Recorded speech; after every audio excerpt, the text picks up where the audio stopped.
Good morning sa inyong lahat at ako po ang iyong trainer for today. Ako si John Jester Ching and ang di-discuss ko ngayon is General's Course 1, New Technopreneurs Orientation or NTO. So ano ba talaga ang dapat mong gawin pagka-join mo ng V-Mobile? Siyempre, number 1, aralin mo ang negosyo at mag-attend ng trainings, which is ito po yung first part. So, anong gagawin nyo on your first week sa V-Mobile? Kailangan nyo pag-aralan ng negosyo, yung company profile, V-Mobile products, important commands such as access card sign-up, using and ordering products, replenishment of LX accounts or reload ng load wallet, maximize the website, loadextreme.ph and mylx.biz, and how to start sharing the business. So, prospect listing, first invites, and anong gagawin mo pagka-join ng mga technopreneurs mo sa group. So, dito, company profile, ang V-Mobile Technologies ay established April 29, 2008. So, as of now, more than 3 years na po ang company. So, pwede nyo sabihin na, sabi nila, pag 2 years na ang company, ibig sabihin, 95% stable na po ito. So, mag-ingat kayo, maraming mushroom companies ngayon or yung mga fly-by-night companies na ngayong araw, andyan sila, kinabukasan wala na sila. So dito, ang V-Mobile subsidiary of Penta Capital Management Corporation. Ibig sabihin, ang Penta Capital ang may-ari ng V-Mobile. So proven technology for 5 years. Yung load extreme kasi, yung system na ginagamit natin, yan pa yung pinakauna dati, 2003, si Sir Benko ang gumawa ng Universal Loading System. Nauna pa tayo sa Smart. Nung wala pa silang e-load, meron ng load extreme. Diba? Ang galing ni Sir Benko. So dito, 1.1 billion revenue in less than 2 years. Ibig sabihin, kumikitang kabuhayan talaga ang V-Mobile. So pag ang kumpanya kumikita, hindi yan magsasara. Dito, who is Penta Capital? So, kailangan nyo gawin yung homework nyo, mag-research kayo, pero some points na pwede nyo ma-consider dito is, established sila 1957. So, more than 50 years na ang Penta Capital, ibig sabihin, sobrang stable na nito. So, kailangan i-build up nyo yung credibility ng Penta Capital dahil sila yung may-ari ng V-Mobile. And syempre, para ma-warningan nyo rin yung mga prospects nyo sa ibang kumpanya na yung tao-tao lang may-ari, sa atin talaga, super credible and super stable yung company natin.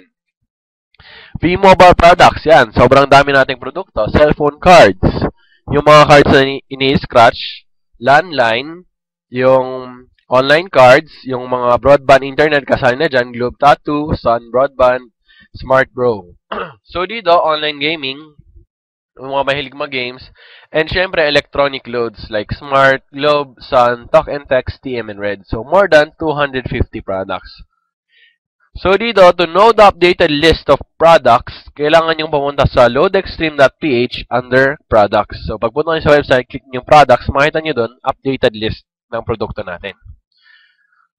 Number 1, discuss the quick guide. So, kasama sa kits nyo, kung binuklat nyo yan, is meron po dyan nakalagay na quick guide. And sa loob nyan, meron dyang LX gateways. Ano tong mga gateways na to? Ibig sabihin, lahat ng commands na gagawin nyo, kung maglo-load ba kayo, transfer ba kayo, lahat yan, ipapadala nyo sa gateway.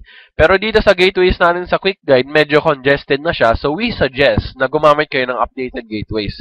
Ito yung mga updated gateways. Okay? So, pwede rin kayo kumuha ng listahan ng updated gateways sa kanya-kanyang upline team leaders nyo. Okay. So, paano mag-register ng access card?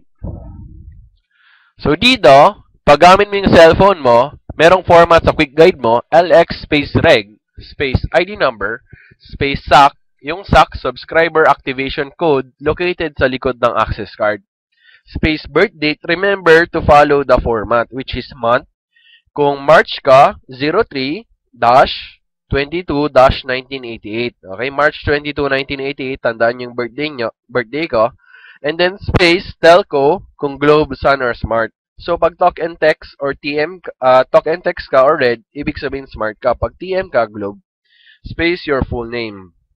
So, send to your updated gateway, magre-replay siya ng PIK nyo. So, remember, ang tawag natin doon sa cards, hindi po siya retailer cards. Pwede nyo tawagin Techno User cards or access cards na lang. And then, very important, take note of the assigned gateways and save it as your primary gateway. So, pag text niya sa gateway, mag-assign siya ng gateway sa inyo, isave niya sa phone book niyo para mas madali. Double check your birthday, kung tama yung format, telco, and full name. Pero ang recommended talaga namin para mas madali is online access card sign up. Punta kayo sa website natin which is loadextreme.ph. So tandaan nyo, load X, walang E, then stream.ph. So ito yung website natin. Sa upper right, makikita nyo dyan, no account, click here. Click nyo yan. And then fill up nyo to, full name nyo, address, yung province, pwedeng wala na. Birth date, dito naman, slash ang format. So, sa birthday ko, March 22, 1988, that's 03/22/1988. Sa cell number, remember to follow the format 0917-1234567. ID number nyo, nasa kit nyo, SAC, nasa likod ng Technopreneur card nyo, and of course, your email. Then press submit. So, paano ba tayo mag-load? Siyempre, yung produkto natin load, tapos hindi kayo marunong mag-load, dapat pag-aralan natin to. And, ito, very basic lang. Nasa quick guide rin. LX space load, space ID number, space PIK, space product code, space customer cell phone number. Medyo complicated lang siya tingnan, pero pag na-try mo na, mas madali. And example, okay? LX space load, ito yung ID number niya, 534123457, space PIK, space your product code, SU50X, ibig sabihin, Sun 50 ang denomination. And then, the cell phone number.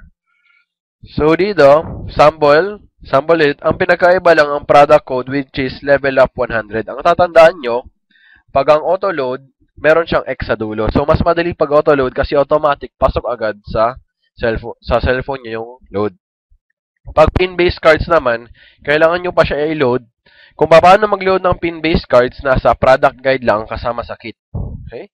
So, tips. Save the format in your phones. Pwede mo i-save as draft or template yung LX load format natin. Para ang papalitan mo na lang parati is product code and cellphone number. Number 2, always double check. And number 3, be wise and smart. So, yun nga, mas madali auto-loads kaysa ipin. Dito, ba nagreklamo yung downlines nyo kung bakit hindi pumasok yung load, double check nyo lang format. Kasi kadalasan na mali dito, may double space, or mali yung product code, yung mga ganon, 90% ng mga reklamo is human error, 10% lang yung system error. So, how do you load? Ito yung cellphone mo. Ang average discount natin, para walang gulo, ang sabihin nyo lang 8 to 11%. Okay? And then, what if meron kang 500 na load wallet? Niloadan mo ng Smart 115. So, ang nabawas sa'yo, hindi 115, since discounted tayo, ang nabawas lang sa'yo is 103 pesos. So, magkano na lang natira sa load wallet mo? Tama, 397.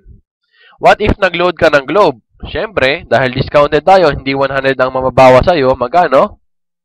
90 pesos. So, ang natira na lang sa'yo is 307 pesos. So, pag in-add natin yung lahat, 522, ibig sabihin, nakasave ka ng 22 pesos. Pang merienda mo na rin yan. Assumption, 10% average savings.